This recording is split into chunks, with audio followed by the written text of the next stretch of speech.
Fala pessoal, seja bem-vindo a mais um vídeo aqui do nosso canal. No vídeo de hoje vamos ver aí o que o Edmundo falou sobre o Vasco. O Edmundo que está muito decepcionado com o Vasco. Vamos dar uma olhadinha aqui. Deixa aqui nos comentários se você concorda com o Edmundo ou não. E agora sem mais enrolações, bora pro vídeo. É o Eduardo. Pode, se quiser ir falando, é o Eduardo. Eu vou procurar aqui, tem Não, muito o superchat. nome do Pedrinho não pode estar nesse superchat. Ele não tem gerência nenhuma. Não foi perguntado sobre nada. Sobre nada. Sobre pré-temporada, sobre contratações, sobre absolutamente nada. E foi negado a ele um pedido para que o Felipe fosse o auxiliar técnico permanente. Então, ele não tem culpa de nada, absolutamente nada. Sim, cara, ele é sócio de 30%, deveria ter voz por esses 30%, mas não tem. Não tem. Tem absurdos como a gente não quer mais falar em Vasco em dois sentidos, né? Associação e SAF. A gente tem que falar de Vasco, porque é um só Vasco. Só que a 777, o contrato foi tão mal feito que a 777 só tem direitos.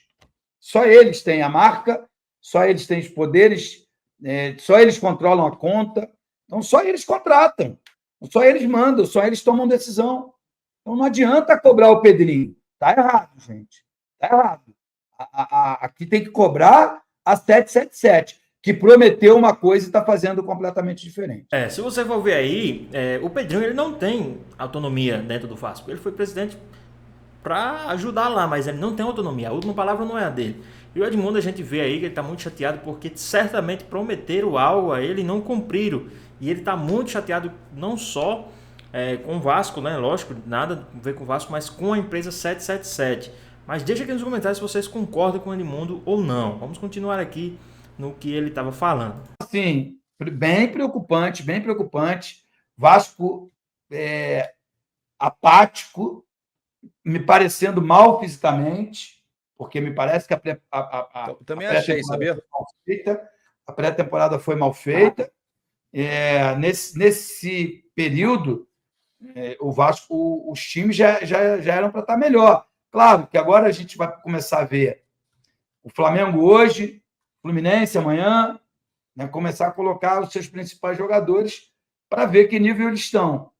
Mas o time do Fluminense de garotos, os reservas, o terceiro time do Fluminense, porque todos os atletas que foram ao Mundial, pasme, meteram 3-0 nesse time do Nova Iguaçu. Pois é, mas o Edmundo não falou aí que o Vasco estava com um time alternativo. O Vasco não estava com um time titular nesse jogo, né? Mas ele lembrou aí que os garotos do Fluminense meteu 3-0 nesse time do Nova Iguaçu, né? Mas tem aí uma diferença. Os garotos estavam mais ou menos na mesma pegada que o Nova Iguaçu.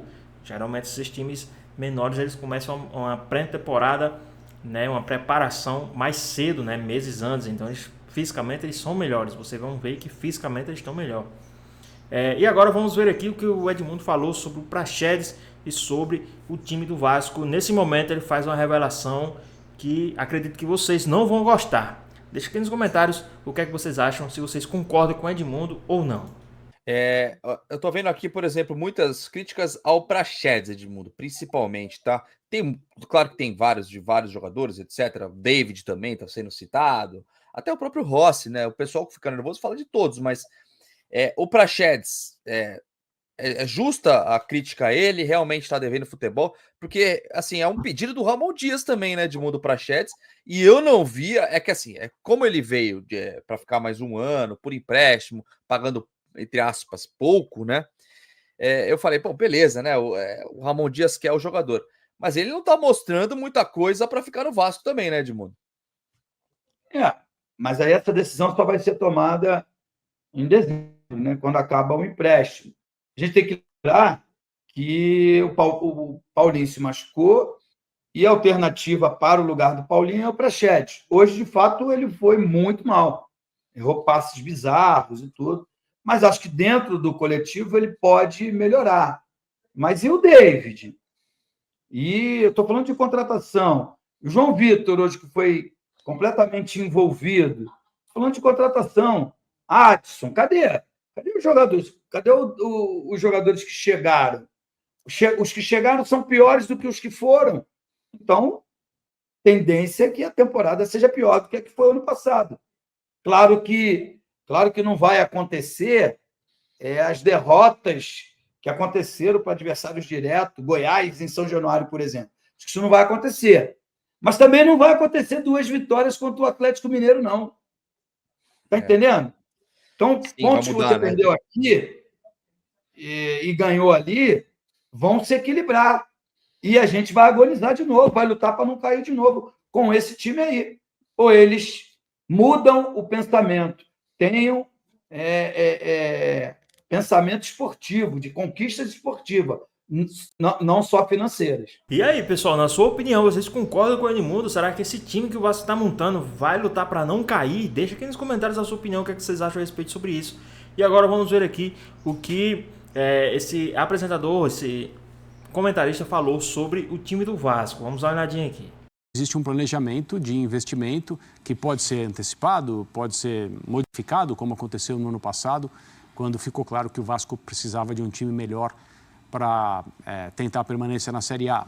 O que aconteceu, sim, no finalzinho, com todo aquele sofrimento, aquela agonia, mas de fato aconteceu, o Vasco vai jogar a Série A do Campeonato Brasileiro em 2024. Então eu prefiro entender que o começo da temporada não é aquele que se imaginava, o salto de qualidade do time do Vasco sob a mesma direção técnica, com alguns jogadores já adaptados e com uma estrela, um cara que do ponto de vista técnico é muito diferente de todos os outros, aparentemente muito comprometido com o que precisa ser feito, né, que eu estou falando evidentemente do Payet e o estado físico dele.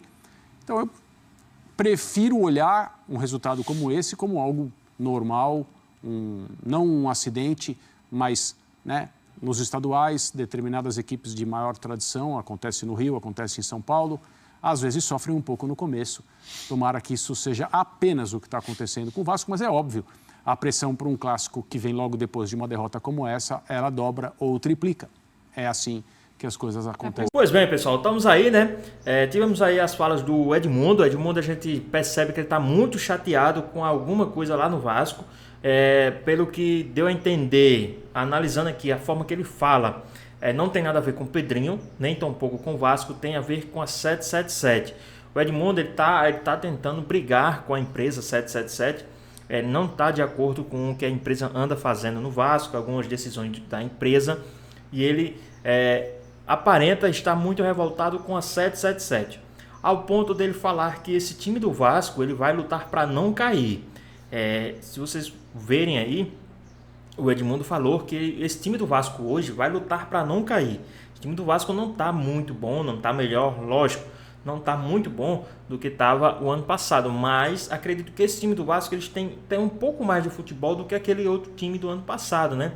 Se você for ver, o Vasco passou por aquela dificuldade, aquele momento ano passado, devido muito ao seu primeiro turno. O primeiro turno do time do Vasco não foi tão bom. Não foi tão bom, foi péssimo. O primeiro turno do Vasco foi péssimo, ao ponto deles fazer 9 pontos. E o segundo turno é totalmente outro time. Então, se esse outro time fez campanha de G7, no mínimo esse time desse ano vai fazer também uma campanha de G7, no mínimo.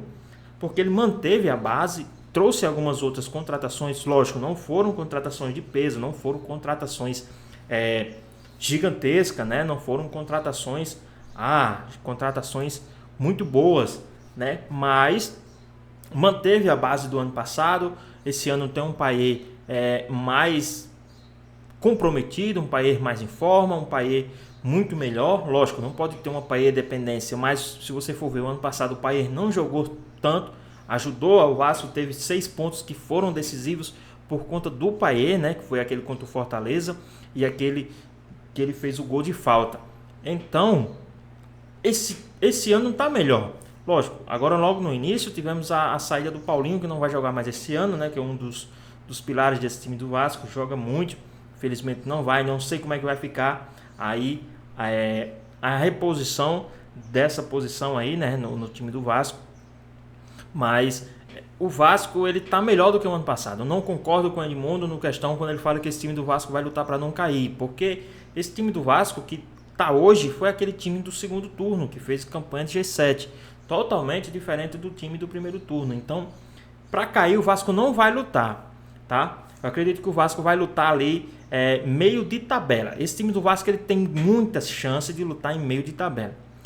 E outra, o Vasco também não pode chegar hoje e já gastar muito. Já visto que o Vasco já gastou bastante, né? Já gastou mais de 100 milhões de reais aí. Mas tem uma janela no meio do ano, dependendo da situação que o Vasco esteja, acredito que vai ter sim algumas contratações para melhorar ainda mais o elenco. Edmundo fala que o elenco do Vasco que está hoje, os que chegaram é pior do que os que saíram. Não concordo, tá? Não concordo. Tem alguns jogadores, lógico, tem jogadores que veio de fora, então levam tempo para adaptação, né? Então temos que aguardar aí como é que vai ficar essa situação.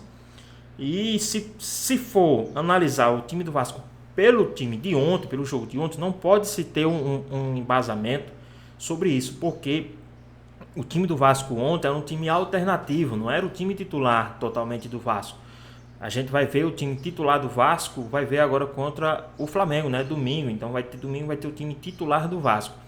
Então, pessoal, não pode tirar um parâmetro, o Vasco vai cair porque perdeu com o Nova Iguaçu. Não era o time titular do Vasco, não era o time completo, era um time alternativo, mesclado, né?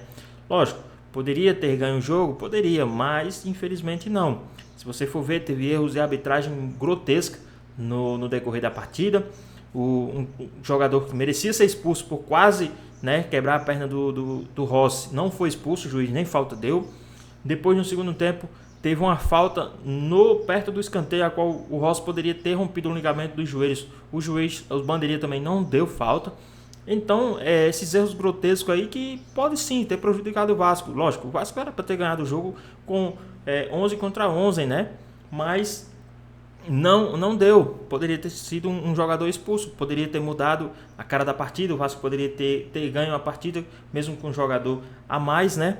Lógico, e não ia ser questionado, porque a mídia inteira, todo mundo está falando sobre essa entrada, né, horrorosa que o jogador deu no Rossi. E lógico, o Vasco ganhou, sempre está com um a menos, um a mais. Não, mas essa entrada foi para cartão. Da última vez o Vasco jogou com um a menos.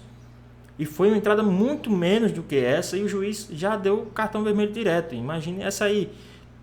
Merecia um cartão vermelho. E mereceu também o afastamento do juiz. Infelizmente, por erro dele, ele foi afastado. Então, o Vasco está passando aí por esses processos. Mas também não podemos falar hoje que o Vasco vai ser rebaixado por esse jogo de ontem.